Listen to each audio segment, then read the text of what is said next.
I did this after free agency. The majority of free agency is gone. Like I said earlier, few players out there, but now I'm starting to get a hand in what teams are going to be looking for in the draft, who they signed, who they didn't sign, what positions, and of need. These top 10 players are expected to play right off the bat, in most cases here. A lot's going to be expected of them. So let's get started, okay? All right, Las Vegas. They've already traded away Geno Smith to the Jets. I said that. Talked about that last week with the Mad New Yorker. Jets look like they're primed for 2027 first overall pick with their quarterback room, although they have upgraded their defense tremendously on paper anyways. But back to Vegas, this one really not a big headliner there. Fernando Mendoza, they're going to take the quarterback out of Indiana. That's a pretty popular, that feels like a foregone conclusion at this point. I kind of get a sense that that's the big reason that Clint Kubiak took that job, is to work with this young man and all that cap space as well. Okay, number 2, the Jets. They traded away Jermaine Johnson for T'Vondre Sweat. T'Vondre Sweat from Tennessee, defensive tackle there. By the way, he had some charges dropped. He got into a little bit of trouble, and those charges drops look like Sweat's going to be able to play without any issue from the league as of right now. You never know, but as of right now, they'll have him. So they did sign Joseph Ossie. I'm sure I'm jacking this guy's name up, from Cincinnati. Modest 3 years, $36 million to also help out at linebacker edge. And 37-year-old Demario Davis. Aaron Glenn wants this to be a heavy defensive team. Franchise tagged Breece Hall. Couldn't imagine him taking a Jeremiah Love with the number 2 spot. Every mock draft post free agent points towards the edge rusher, Arvell Reese. And this guy can also play linebacker. Arvell Reese, linebacker from Ohio State, edge rusher from Ohio State. This guy can cover. I said, hey, listen, I do think he's a little overrated per se, but I'm just going by what I think the teams are going to do. I think that he's going to be their guy. They can use him in coverage. They can use him as an edge rusher. They're going to move him around all over the place. And he can learn from guys like a Demario Davis, who's in his 30s, the linebacker. So Davis is probably in this last year. This is probably a one-and-done year. They'll move Arvell Reese into that. This starts 37 years old. Demario Davis is. They're going to take Arvell Reese, linebacker, Ohio State. Okay, Arizona. Every writer that I read that writes for the Cardinals, they talk about they talk about the right tackle position being the absolute biggest needs. We also know that they cut Kyler Murray. I don't think they're going to take a Ty Simpson with the number 3 overall pick. A lot of the mocks who have them taking David Bailey, but they got Josh Sweat, 28-year-old Josh Sweat, edge rusher, 12 sacks on the roster with the LaFleur there. Mike LaFleur, the brother. Mike LaFleur, the brother being the head coach. He's wanting to really solidify that offensive line. They've got, who's it? The guy's named Paris Johnson or whatever. Maybe Jackson, but it's a left tackle there. I really think they're going to get that prominent right tackle. Right tackles can go pretty high. I remember Penei Sewell a few years ago. So I do think this Francis Maluga, 6'6", 335, right tackle out of Miami. Jeremiah Love, what's his name here? Picked him. I want to say Jeremy Fowler and Bucky Brooks both picked Arizona in their mock drafts to take Francis Maluga. He's not quite the prospect of a David Bailey. But if you look at a lot of draft big board overall prospects, he's either I'm talking about Maluga, the right tackle from Miami, either from 4 to 8. So Yeah, Bailey's a slightly better prospect, but the bigger need, if the prospects are that close, the bigger need is the right tackle position. And I do think the 6'6", 335 right tackle with the offensive-minded head coach will be the selection there after doing some research for the Arizona Cardinals. Okay, so that leaves me with the Titans at 4. I've been talking a lot about the Titans lately. People talking about Jeremiah Love this and Jeremiah Love that. Meanwhile, the Titans still have Tony Pollard on the roster and Tyjae Spears on the roster. They did add Jermaine Johnson there at edge rusher. But if you really look at this thing and put it with that defensive line there, and that fort, led by Jeffrey Simmons there. And I know that John Franklin Myers, I know he's another tackle there. So he would go and where Sweat was, a little bit more athletic than a Sweat. Then you got a 14-sack edge rusher out of Texas Tech there, available at 4. I do think it's a no-brainer. Tennessee will take Texas Tech's David Bailey. As a no-brainer he would be ideal for Tennessee at the 4 spot. And I did note that some mocks had Ohio State's Carnell Tate possibly going there at 4. Well, they just kept Calvin Ridley over the weekend. They readjusted his contract. You got Wardell Robertson. You got Dyke, the second-year player. I think he made it as a Pro Bowl for special teams, but he's a deep threat. And Alomar, the other wide receiver, 4th-round pick from Stanford last year, got a lot of plays. So they're about 4 deep there. It wouldn't make a lot of sense for them to take a Carnell Tate at that high position. I do think they're going to solidify the defense and go with the 14-sack David Bailey, edge rusher from Texas Tech at 4. Okay, now 5, New York Giants. Some thought early mock drafts that they could take some high-end tackles, but them re-signing Jermaine Muirmore, right tackle, and they also moved Evan Neal into guard. He's been disappointing at tackle. They re-signed Evan Neal there. So you've re-signed your guard. You re-signed your right tackle. Thought Francis Maluga may go there. Oh, that's not the case. He's already off the board.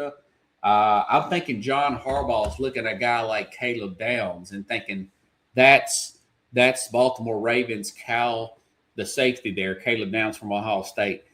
They're looking at him saying, okay, that looks like a Cal Hamilton, who the Ravens took at 14 a few years ago from Notre Dame, 2.0.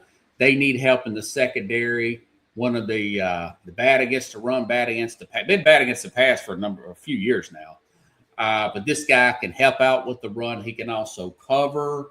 Some would say he, depending on what opinions you get, he's one of the top, if not the top overall prospect in the NFL draft this year.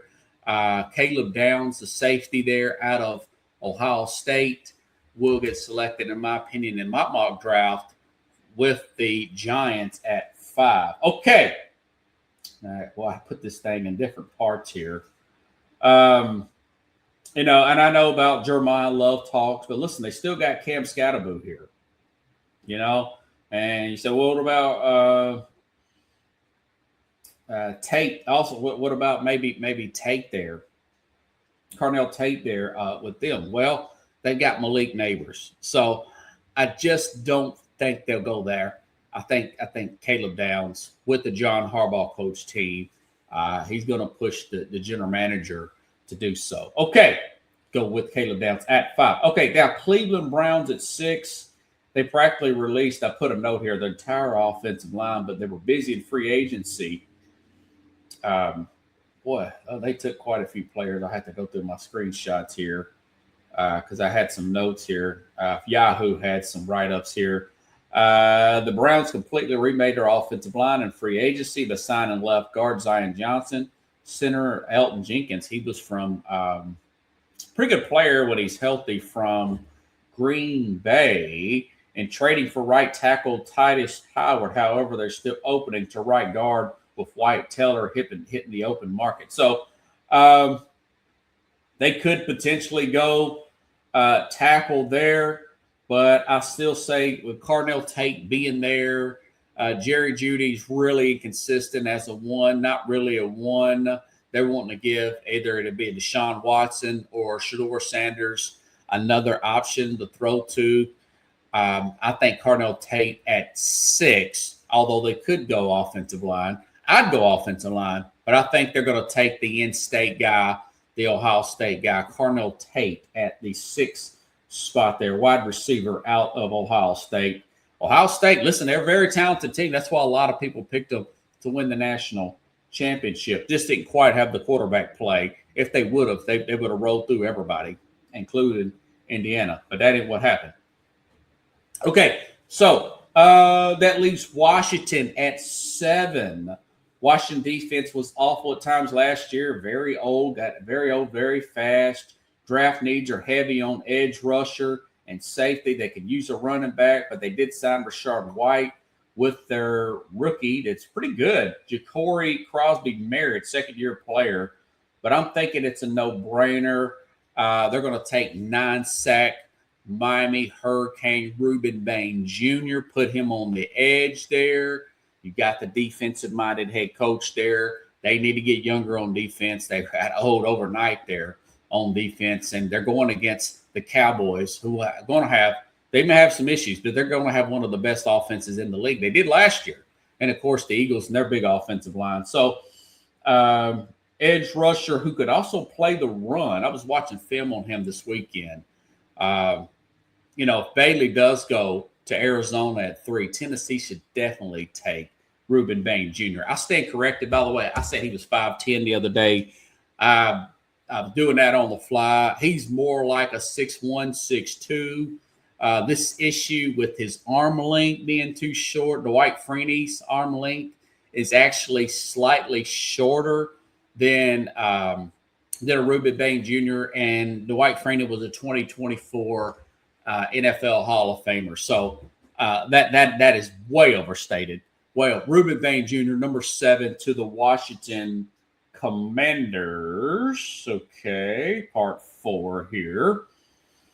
So let's go to Washington, number 7, number 8, New Orleans Saints. Listen, they wouldn't bad. They wouldn't bad in its defense as I thought they were. Overall defense on both sides of the ball, really not that bad. The Saints were 28th, however, in run offense. They could not run the ball, and they had a rookie quarterback. I know that they signed Trevor Etienne, 27-year-old player out of Jacksonville. Very good pickup there. I'm sure they're going to move Alvin Kamara if they don't just flat out release him between now and the draft or the start of the season.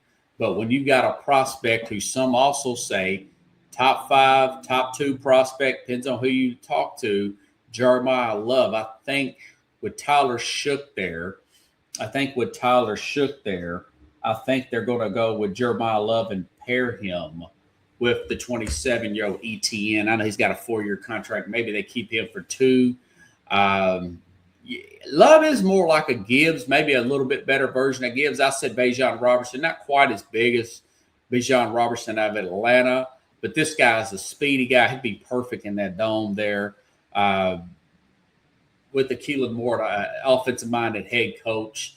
They need help at corner. They could go there, but they got some depth there in their secondary. I think they're going to go with the Jeremiah Love out of Notre Dame. They're going to go with that 1-2 punch there. It's always good for a young quarterback to have a running game like that.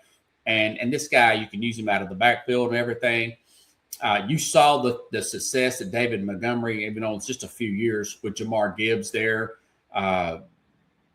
There's a power element also to ETN's game. ETN can play more of the power back. You could throw to both of these guys. I do think Jeremiah Love will go there at 8. I know a lot of people may say they also make him go with a this cornerback out of LSU could possibly go there. And I'm see if I can find his name.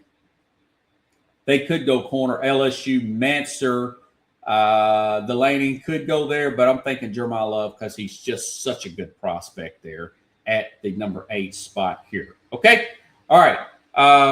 And they possibly could go wide receiver, but I'm thinking Love all the way there. All right, now Kansas City at 9. The Chiefs releasing Jawan Taylor and signing Kenneth Walker.